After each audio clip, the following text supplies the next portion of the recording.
Hello student. So let's start the next bone, that is the fibula. In Ayurveda, fibula that is called the Bahir Jangasthi. So the fibula, it is the lateral and the small bone of the leg. As compared to tibia, it is very much thin and it is homologous with the ulna of the upper limb. It forms the mortise of the ankle joint. So let's see the details of the fibula. So here in this diagram you can see that is the fibula, which is the lateral bone of the leg. And anatomical position, that is fibula, it is held vertically in the leg.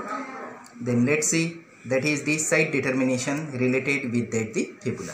So here you can see this is the fibula bone, this one, and as it is the long bone, so it should be divided, that is the upper end, this is the middle shaft, and this is the lower end, this one. So for the side determination, that is the upper end or the head, it is slightly expanded in all direction, and the lower end of that the fibula, this one, it is called the lateral malleolus, which is expanded antero-posteriorly and flattened from side to side. The medial end of the lower end, so here that is the lower end, and that is on the medial side, it shows that the oval facet, that is called the talar facet, it present anteriorly, and on the posterior side here it shows that the deep fossa, that is called the malleolar fossa, which is present on the posteriorly.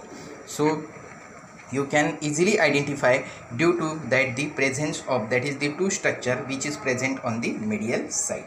That is anteriorly it should be forming that the talar facet, and posteriorly it forming that the malleolar fossa. So this is the denotes that is the side determination of that the fibula. Let's see that is the features of that the fibula. So as the fibula, it is the long bone, so it should be divided into the upper end, middle shaft, and this is the lower end.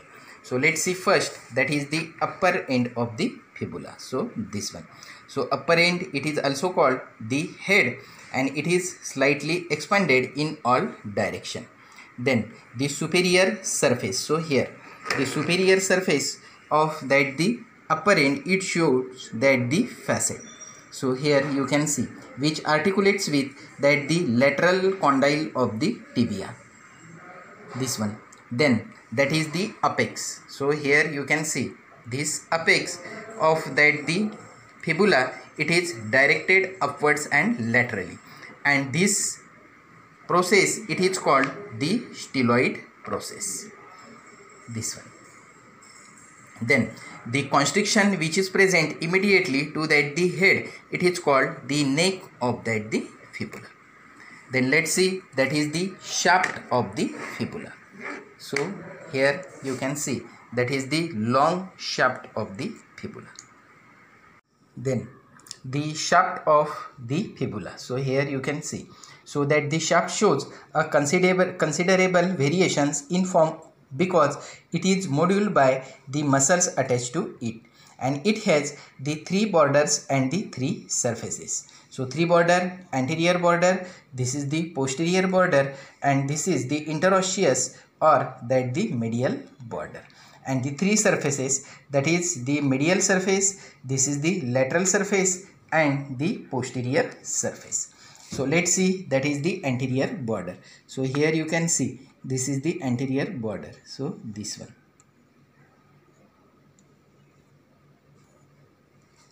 So the anterior border, it is starts from below to that the anterior aspect of that the head, it goes downwards, and into that the lower end, it divides or it forms that the triangular area. So here this anterior border, it is divided, and it should be formed that the triangular area, which form that the lateral surface of that the lateral malleolus. So this one. Then the posterior border. So here you can turn, and here you can see this is the posterior border. So the posterior border, it is rounded, and its upper end it lies in line with that the styloid process. So here styloid process, and from this it should be start. Then it goes downwards and it is continuous with that the groove present on that the here back of that the lateral malleolus, this one. Then the interosseous or the medial border. So here this one, this is the medial border. So the medial border it lies just medial to that the anterior border. So this is the anterior border and just lateral to it, that is the medial border, it should be start. And it is very much close to that the anterior border, and it goes downwards and it should be inserted on the, so it should be inserted on, that is the upper part of that the talar facet. So here that is the talar facet is present, and this border that should be inserted, this one. So this is the medial border or the interosseous border, and it is very much close to that the anterior border, and it may be indistinguishable from that the anterior border. So this one. Then that is the surfaces. First, that is the medial surface. So this one. So the medial surface it lies between, that is the anterior border and the medial border or the interosseous border. In upper 2/3 of that is the shaft, it is very much narrow and measuring near about 1 mm or less from that these two borders. So that is the medial surface, and then it should be dilated into that the lower 1/3 part. Then this is the lateral surface, this one. So the lateral surface that lies between, that is the anterior border and this is the posterior border. So between these two borders that surface is present, that is called the lateral surface, and it is twisted back in its lower part. So here you can see. Then the posterior surface, so this one. So this is the posterior surface, this one. So the posterior surface it is present in between the interosseous and the posterior border. So this and this one, that is. So this is totally, that is the posterior surface, and it is the largest of the three surfaces. In its upper 2/3 it is divided into two parts by the vertical ridge. So here you can see this one. Because of that the vertical ridge it should be divided into that the two parts, and this vertical ridge it is called the medial crest. Then that is the lower end of that the fibula. So this one. So the lower end of the fibula it is called the lateral malleolus. The tip of the lateral malleolus, so this one, that is the tip, it is 0.5 centimeter lower than of the medial malleolus, and its anterior surface, this one, 1.5 centimeter posterior to that of the medial malleolus, and it has the four surfaces. So first, that is the anterior surface. So this one, here you can see this one. So that is the anterior surface. So the anterior surface it is rough and the rounded. Then the posterior surface, so this one, that is. So the posterior surface it is marked by that the groove. Then that is the lateral surface. So this one, this is. So this is the lateral surface which is subcutaneous, and important, it is the medial surface. So this one, that is the medial surface. So it bears a triangular articular facet that is called the talar facet. It is present anteriorly, and posteriorly that the fossa is present. So that is called the malleolar fossa. Let's see, that is the attachments related that the fibula. So first let's see, that is the origin of the muscle from the shaft of the fibula. So that is the anterior and the upper part of the shaft of the fibula. On the anterior surface it gives origin to extensor digitorum longus. Then on the posterior part of the middle of the shaft, it gives, that is the origin of extensor hallucis longus. So this one. And the peroneus tertius, that should be originate from the lower part of that the shaft of that the fibula. Then from the lateral surface, so upper part of the lateral surface, it gives that the origin of the peroneus longus, and the lower part of that the lateral surface, it gives, that is the origin of the peroneus brevis. The attachment to that the posterior surface of the shaft of the fibula. So in the upper 1/4 part, it gives that the origin of, that is the soleus muscle, and the lower 3/4 part, this one, that gives the origin of the flexure hallucis longus. So this one.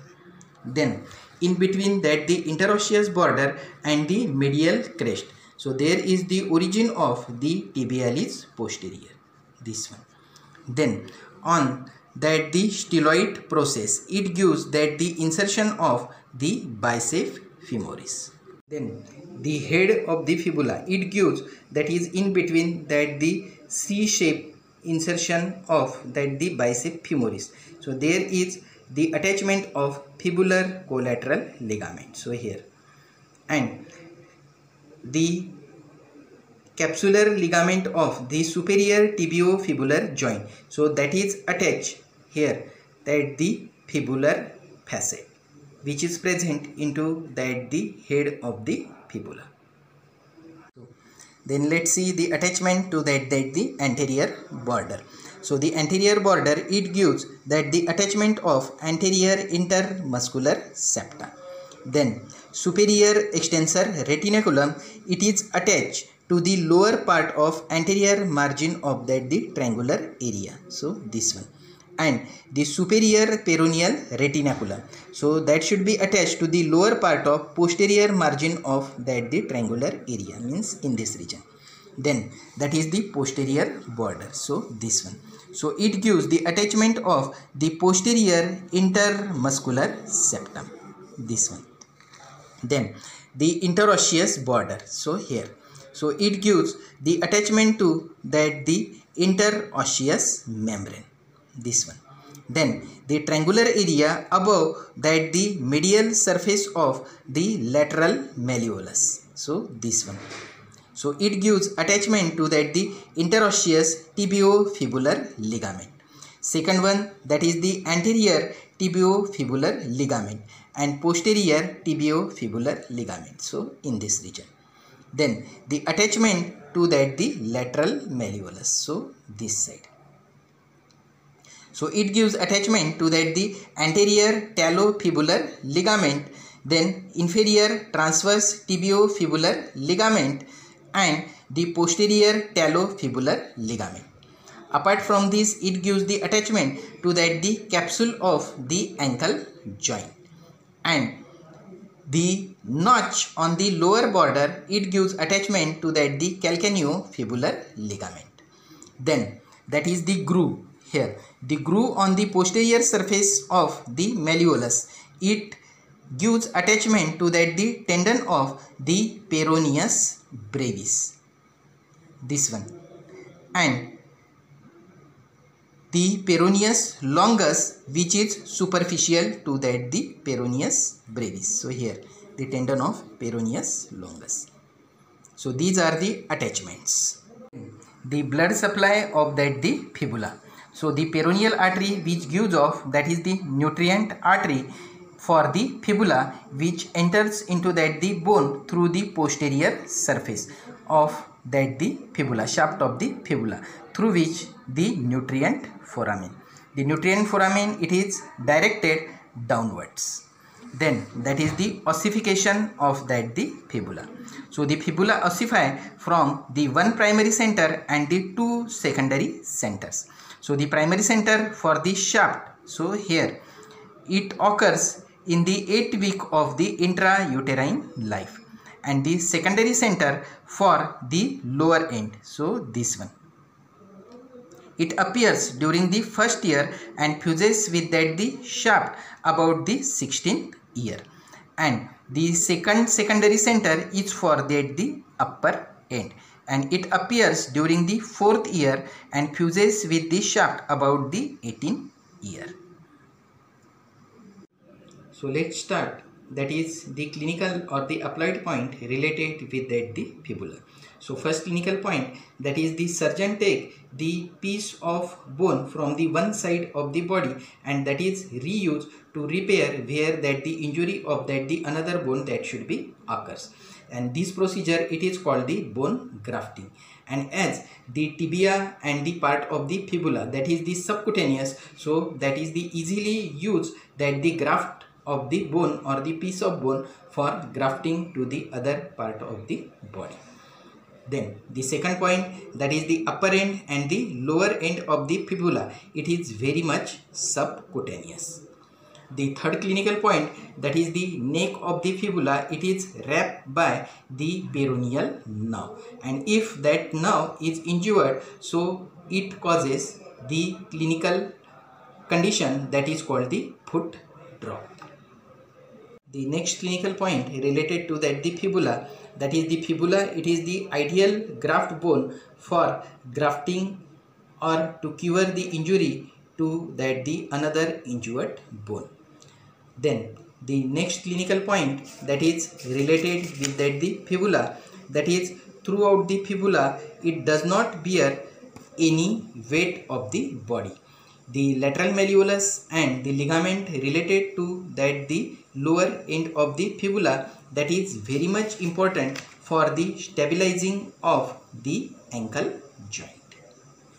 Then the next clinical point related with that the tibia and the fibula, that is commonly, that is whenever the foot goes into that the deep hole and there is forceful abduction and the lateral rotation that should be occurs, so there is the three types of fracture that should be occur. First, that is the spiral fracture that should be occurs into that the lateral malleolus. Then the second fracture that should be occurs into that the medial malleolus, and thirdly the fracture that should be occurs into that the posterior border of the tibia. And these three type of fracture, it is called first, second and the third the degree of the Pott's fracture. So these are the clinical points related with that the fibula.